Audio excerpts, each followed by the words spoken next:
I grew up on the family farm here. My grandpa started the farm back when the supply management system started 50 years ago.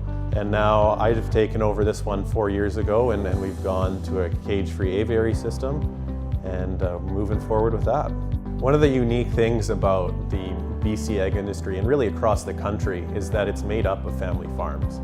So it's me, my brother-in-law, my dad. We're running the farm, we're in there, we're hands-on, and we're the ones interacting with these chickens every day. I raise all of my chickens from when they're 1 day old, and I'm spending several hours with them every single day from then on. I want the birds to know me, to be comfortable with me, and I want to know them, because every single batch of birds acts a little different, has some different needs. And so the only way I can really find that is by spending that time and being in there with them. So when I was in university, I saw a big shift from what I had grown up with in the farming community compared to what I saw in the education system there. People wanted to know what was going on, and they didn't have trust that everyone's just doing the right thing.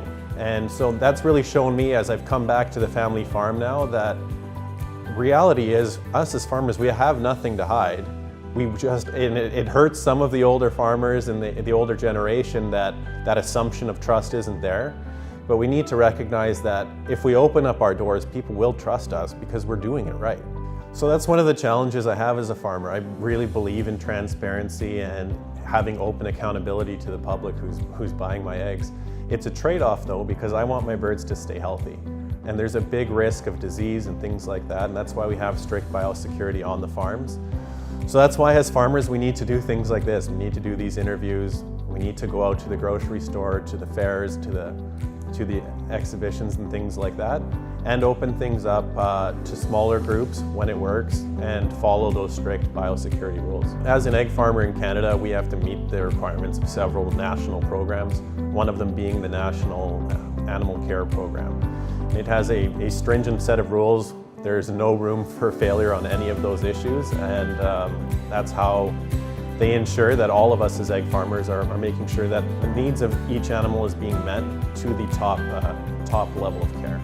It's important that we know what we're putting into our body. And as farmer, I know what that is, and I have friends that farm other things, and so for me, I take it for granted that I'm connected to my food. But people have been disconnected for a bit through grocery stores and things like that. And so they've started to want to know. And I think that I totally understand that, and I want them to know too. I'm regularly encouraging my farming friends to get involved and to be transparent, to be out in the public, engaging them and educating them on what we do as farming. Because the reality is, they're the ones buying our eggs, and if they don't, no one will.